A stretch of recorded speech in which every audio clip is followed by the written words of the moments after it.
Yeah, sure.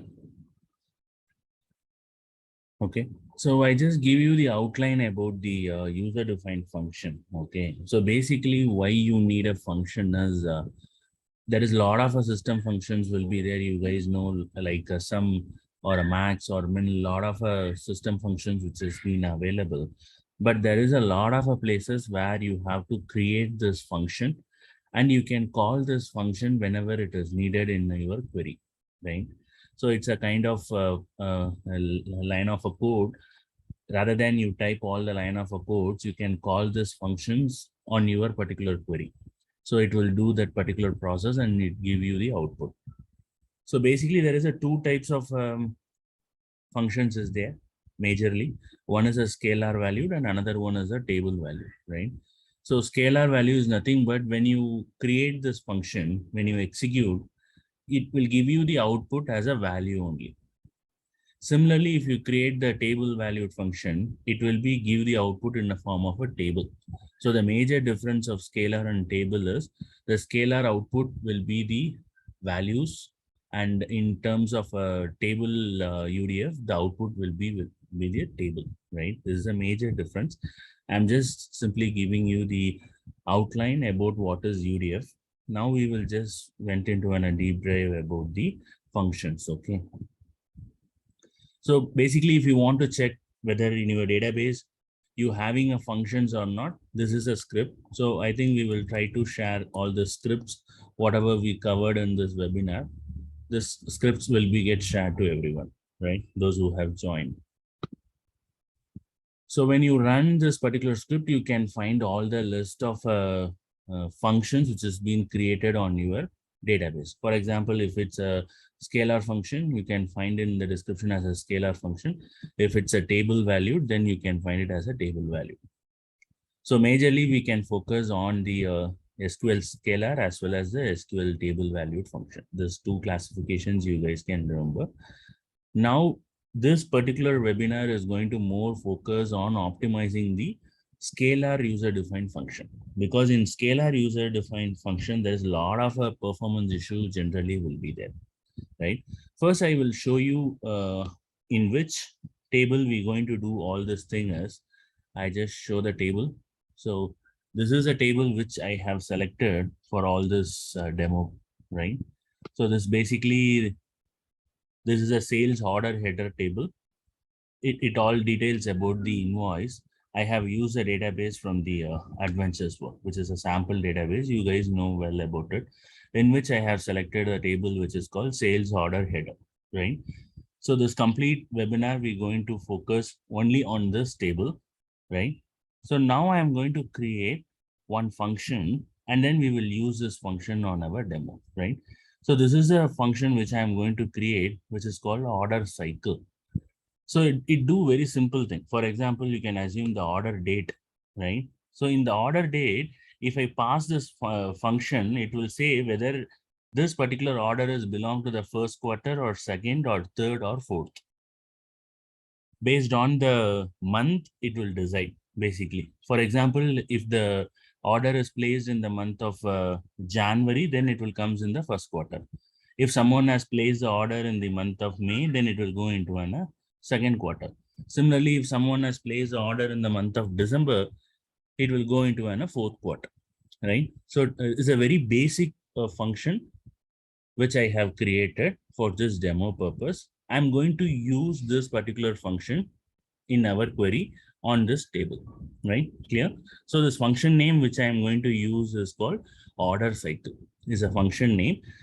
Now you can see here that I'm written, this is a very important thing. Here the written as table means it is a table UDF. Now I am just returning this as a value. So which means I'm going to return the output as a values. Since so this is a comes under the scalar user defined function. Okay. So I just create the simple function on the database, which is called Adventures work, right? Now I have created this user defined function, scalar user defined function, right? Now I'm going to write a query. Now you guys can see here, this is a function which I have created, which is called order cycle. I'm going to apply this function on the column, which is called order date, right? And I'm going to perform the count. So output is typically on quarter one, how many orders happen. In quarter two, how many total orders has happened. In quarter three, how many orders has happened. In quarter four, how many orders has happened. So this is a typical output we're going to get it after executing this query, right?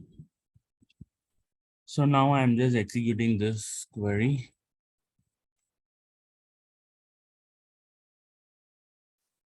It might take a few seconds or a few minutes because we have a very huge set of data is there.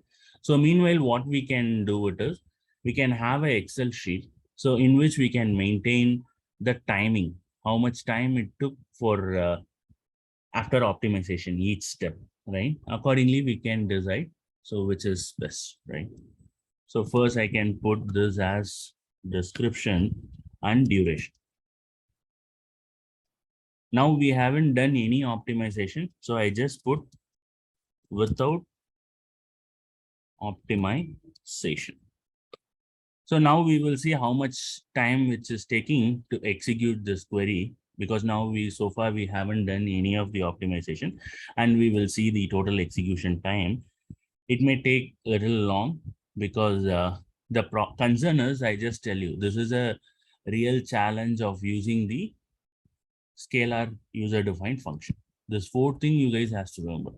First thing is, what happens is whenever you write such a query, right, by calling up this UDF, user-defined function, now the optimizer couldn't able to properly allocate resource for this query. By seeing this, what optimizer will feel it might be a very lightweighted query and it doesn't need any high memory and all, and it basically allocate a very less memory. But unfortunately, the moment it run, it need more memory, right? That is a concern which always happen in the scalar user-defined function. And another major problem is the parallelism will not be supported. Whenever you use a UDF, the parallelism will not be supported. It will be act as a single thread only. And now what happened, another challenge is when I am applying this scalar user-defined function on a 3 million record, for each one by one record, it has to apply that function to get the output. And then it has to make sure whether it is satisfying this condition or not. So technically, it will be act like a cursor. So whenever the function, user scalar function, which you are writing, and it has to be applied on all the records. How many records you have it, in all the records, it has to apply, right? So now what happened is, you guys can see in first quarter, total 8,000 invoices is there, order is there. Similarly, this is a number. Now I'm just going to make note of it. So now it took almost 1 minute and 24 seconds.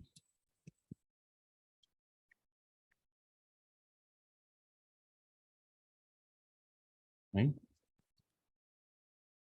So now what we can do it is, the major cause of the query why it took long time is because we calling this scalar user-defined function in a query and it taking a long time.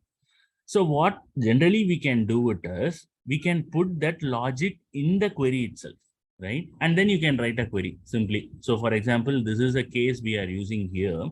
You can put it in the query itself and then directly you write the query rather than creating a function. So here we are not calling any function, but we are using that same code inside the query itself.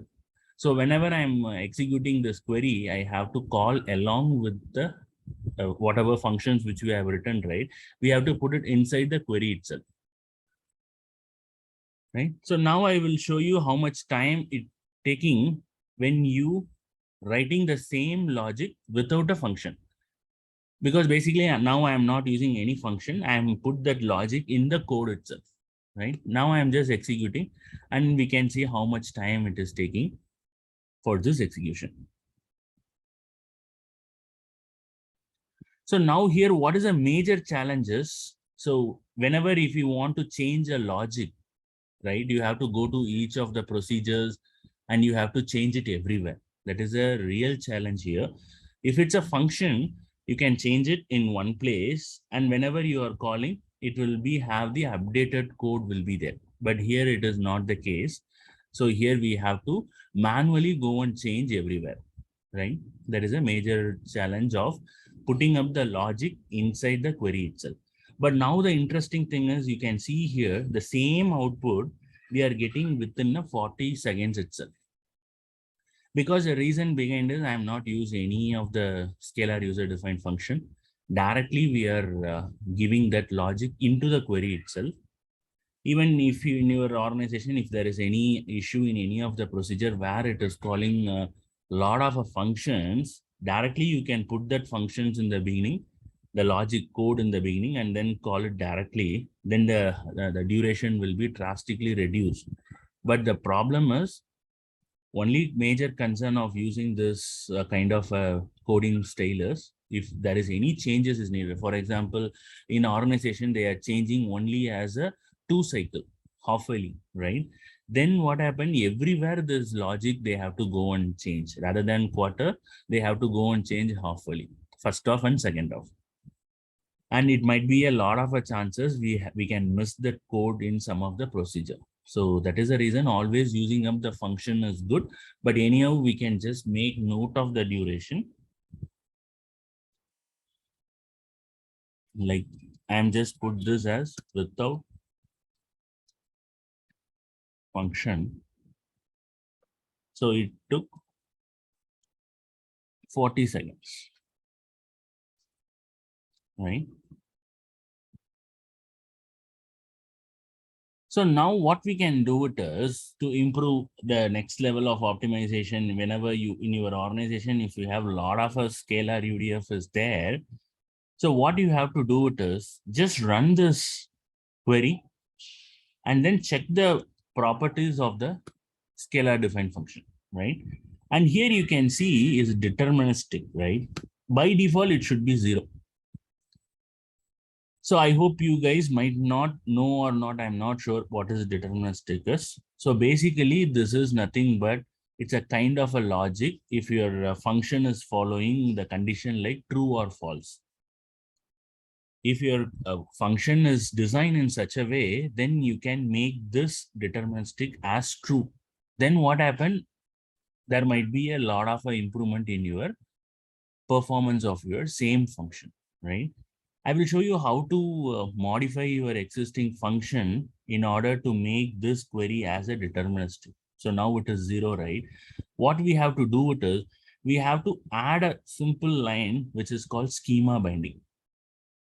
The moment in your existing procedure, right, existing function, you can add this particular hint, which is called schema binding. Now other than that, I haven't changed anything. Still the function remains same, the logic, everything is same, but I am just making this as a schema binding. Is a keyword which you have to use it. And what happens is the moment if you give as a schema binding, then this become as a deterministic as 1. And rest of other properties also will be get enabled and the user data access and system data access become false. Now I will execute and show you. Now I have modified that particular existing function. I will rerun the same properties again. Now you can see here, now this become as a true. So this is really good when if you have any of the functions which have the use case of true or false, right? Then this option you can go and modify and then again try it. It may give you a much better performance. Now I am just running the same query after modifying the existing function, which we have it, right? Now I just execute the function.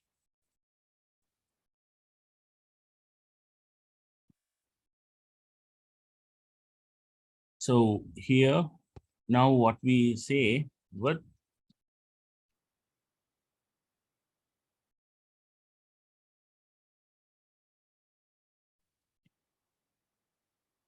so let's assume how much time it is taking. So this, see, I can give you some outline also. So one thing is what you guys has to do it is you can apply all the logic. So whatever the optimization techniques which we're going to see today, right? Some of the things will take a long time.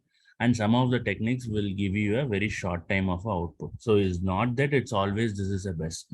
So whenever which model you test it and which give you the better output in a faster way, then you can use that one also. So in our cases also, maybe some of the things will be much faster, some of the techniques will be faster output, and some of the things might be very slower also, right? Because of the data type which we have it inside, right? Yes. So now you can see here, which is coming the output in the 47 seconds. But still good thing is I am able to use a function itself. I'm not eliminating the function. Still we are using the function, but we are getting the output in 47 seconds. That's really a good outcome. Because earlier it has take 1 minute 24 seconds. So now it's the same function. By just simply adding the schema binding, we are getting the difference of almost 40, 50 seconds, 30, 40 seconds, we are getting the difference, right? So now what we can do it is, there might be another hint also you can add it that is always good, because now you can see here there is a lot of a null values there in that particular table. We have given a 4 condition. Let's see here. I'm just showing again the procedure, a function. So now if the month is less than 3, then it will be the first quarter, right? The numbers is between the 4 and 6, it will comes as a second quarter. Between the month of 7 and 9, it will comes as a third quarter. Between 9 and 12, it will be as a fourth quarter.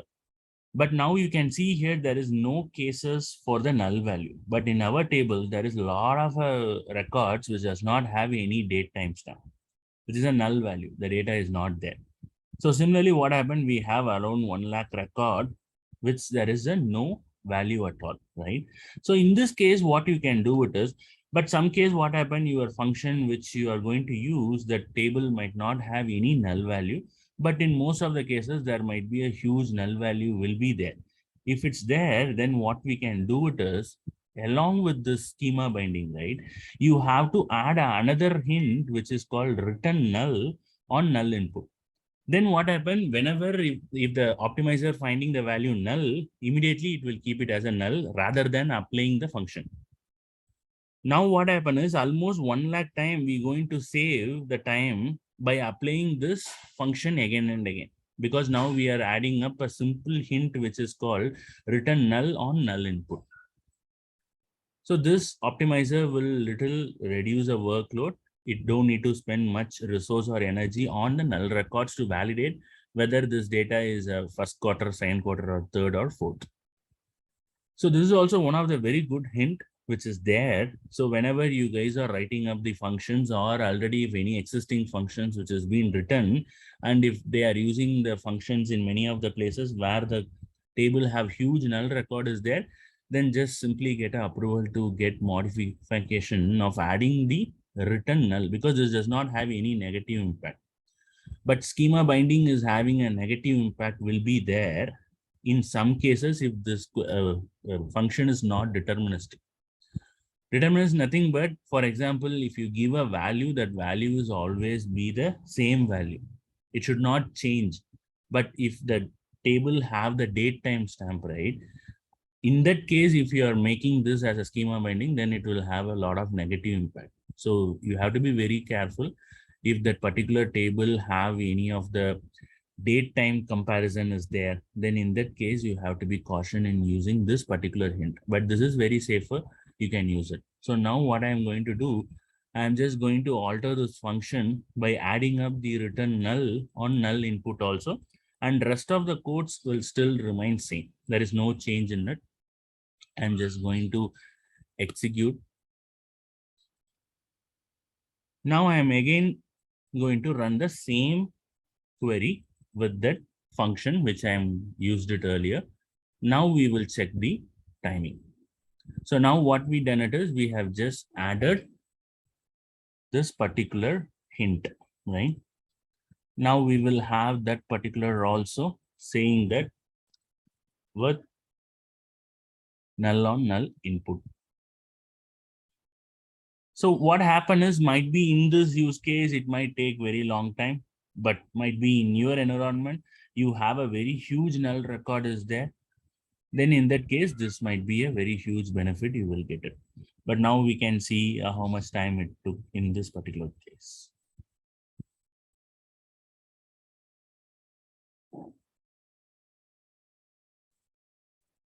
Right. So now it is taking almost 44 seconds. Almost we have saved 3 seconds as compared to the earlier one, right? So you can assume the same procedure or same query is being very frequently calling in your environment. Then if you are really saving up the 3 seconds also making a lot of a difference in the overall outcome, right? So even a second also will benefit a lot. So now what we can do is the next thing is even still we can improve the performance of function by making this function created on in memory itself, right? So this will give you a more benefit. But now we can check for our function really this particular memory based function is giving a benefit or not. So what I'm going to do, I'm just going to alter my database for adding up the in-memory objects, right? For that, we have to modify the database also, and we need to add the memory optimized data file. We need to add it, right? So I am just alter the database, and then I will add a file for the memory optimized database. Now what we will do, we will drop the old function which we have created, right? Now what I'm going to do, I'm going to create the same function, but not in the disk. I'm just going to create this function in the memory. For that, what you have to use it is, you have to mention native compilation. Whenever this is a memory optimized function, then you have to say begin atomic. This is also very much important.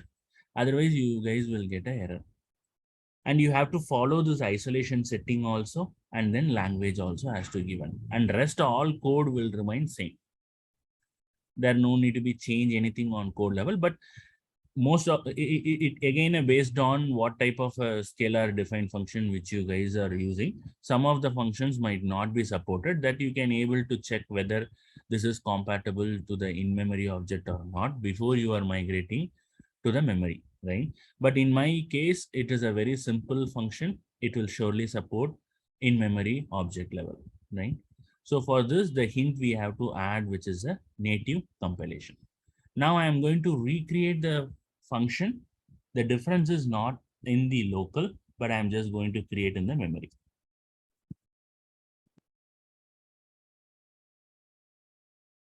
Right? So now we will again try with the same query. But now what happened? This particular order cycle is now stored in the memory. Now we're going to call this function from the memory itself. Rather than every time from the disk, it will be loaded on the memory. From memory itself, this function will be every time applied to all the records. So what I can do it is, I just put this option which is called native compilation, which is in memory.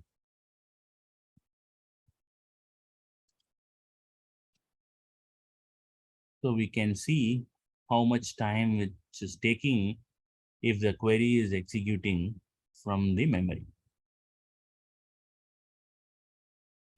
Now you can see here the query which we are getting output in 26 seconds itself, right? Earlier we get the best output in 44 seconds. So now we are getting the output in 26 seconds itself, right? Even the same query, same logic, the functions remain same. Only the difference is we moved from disk to memory, right? So now what we can do here is in this logic earlier, which we have created, right? One issue is there when you create the object in memory, right? It will not support the null feature. For example, earlier we have created this schema binding as well as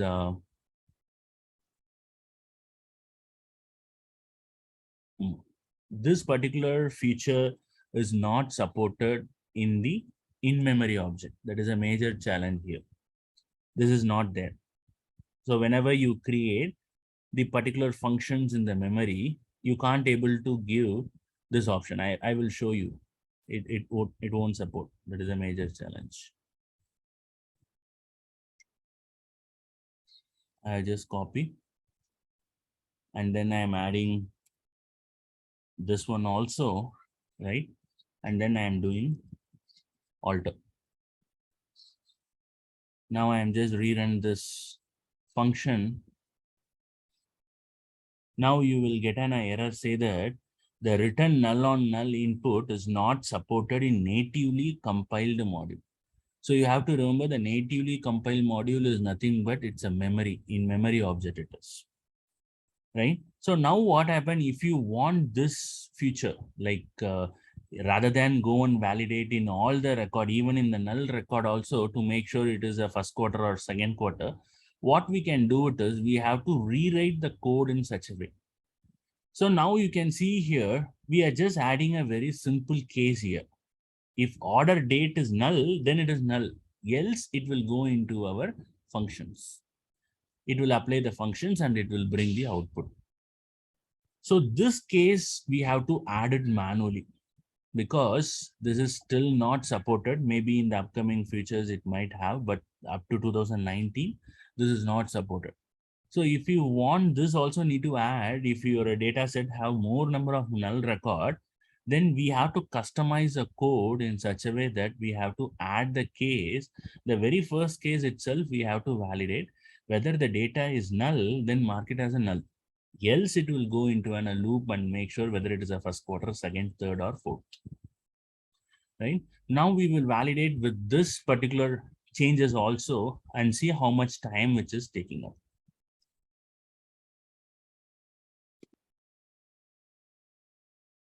So rest all will be the same, but now you can see here, you will get the output within 3 seconds itself, right?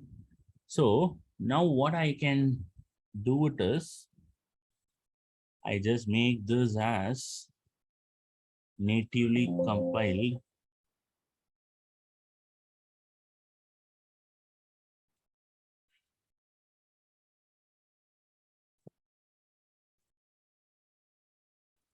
and null logic.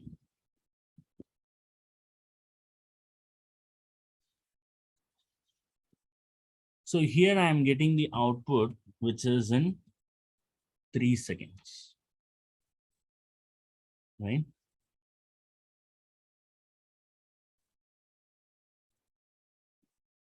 So now there is another case is also there. Now, whatever we see, which is a scalar user-defined function, right? Because a scalar user-defined function, you guys know the challenge is this 4 point, which we have earlier seen.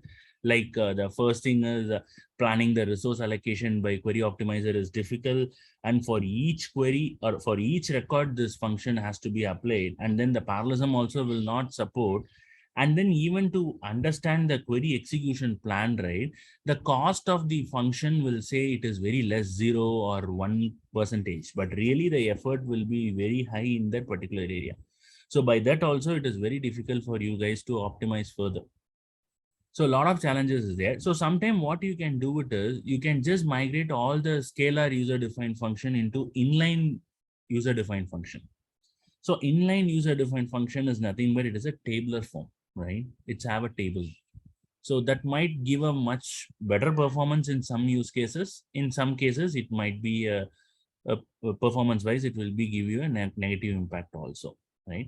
But we can try in our case, we will convert this particular functions into inline functions, right?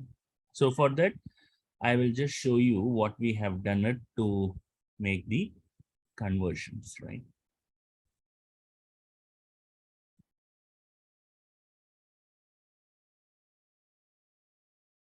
Yes. So now you can see here why we call this as an inline table function is because we are returning the value in a form of a table, not by the values, right? So that's why this become as a table function, right? The rest all logic will remain same, but we are going to keep this in the form of a table. I just create this particular inline function, and then this how you have to do, because the major problem in this inline function is the group by will not be supported. There is another thing.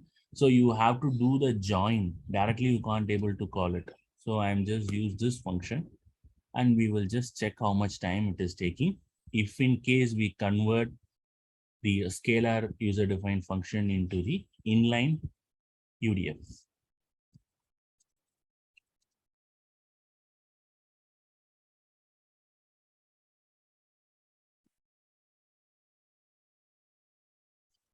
So in this case, we are getting the output. Output will remain same. So we are getting in 11 seconds, right?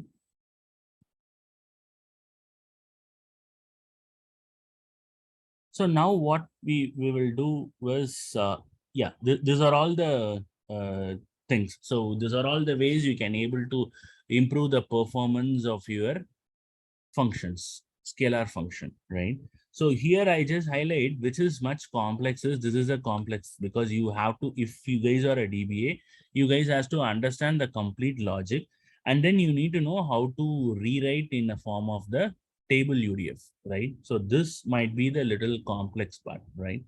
The rest all, even if you guys are a DBA, you can able to test it on your UAT environment, and you can observe the changes sometime. But only thing is what you guys has to focus much is the outcome. Output always need to remain same. So it is not like you getting an output much faster, but the outcome is completely a difference. Then we can't able to take that into a consideration. In all the testing part, the output should remain same, right? So even when you are tested in your UAT environment, you guys can just make sure you are getting the same output or not. This is really a worth thing to do if your application is a very legacy application, but they have migrated the database to 2019 or 17, right? In a lot of cases, this might happen. They developed the application in the version of 2008. In that time, there is a lot of functions they might write it. Still they use that particular database as a backend, and application remains same, but simply now they migrated to the higher version of a database 2019, right? In that case, you can do all this optimization, you will get a better output. But now if you see a lot of new applications, they will reduce a lot of functions. They will might not use a lot of functions from the database side. They directly use all the logic from the application front end layer itself. They're reducing number of functionality from the backend side. So they always use all the function from the front end side. But if you guys are having any legacy application, then you guys can try it, because here you don't need a much knowledge on the code side. Only thing is you need to know whether the output is remain same and it is not affecting your outcome. Since as a DBA, you guys able to easily perform this. Whenever if you face any of the procedures or a query which is taking long time, so using a query store, you guys can pull very frequently high consuming resource or long running queries. Then pick that queries and see whether any scalar user defined functions is being used, right? And then the very first step you have to validate whether if that exists. Then what you can do it is you can just make sure whether this query first you can run it on that particular environment against that particular function which is used in that code, and see whether the deterministics is enabled or not. Then break the code and see, understand the logic. Then really it can be modified and make it as a one. Then alter that particular function and add it as a schema binding. Then you can test it on UAT. You're getting the same output or not.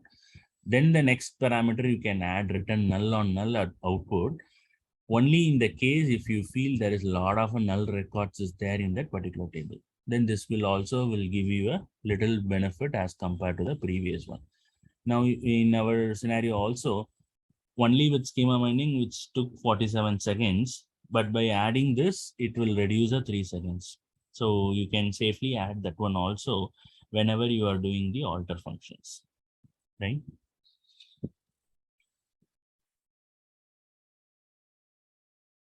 So any questions, anything, feel free to ask it. So I can help you to clarify. So this is a very short session because basically the guys who not know about the code, right? But still you guys want to optimize it. And I think this session might be very useful. You can apply few of the techniques and you can see whether the performance of the procedure or query is improved as outcome. Any questions, feel free to put it up.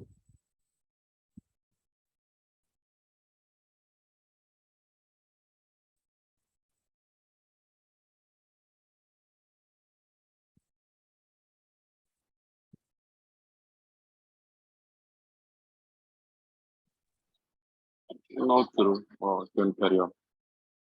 Great.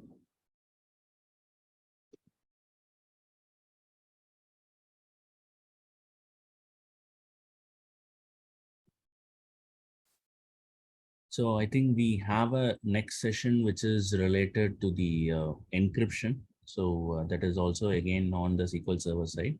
So if in case any of the encryption keys or anything is lost, you guys not have the password, then I think this particular upcoming session might be very useful to recover the data. Yeah, I'm just passing the things to Sharon. Thank you. Thank you Yes, guys you are for going to share this video, audio. I mean, like you're recorded, right? Yeah, Yeah, it's recorded. So we'll upload it on the Geopat's YouTube channel and share the link with you guys. All right. To everybody who's registered. Yeah. Good. Thank you, Thiru.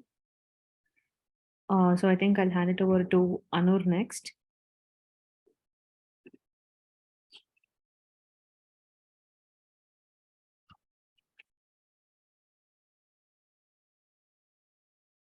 Thiru, could you make Anur as the host?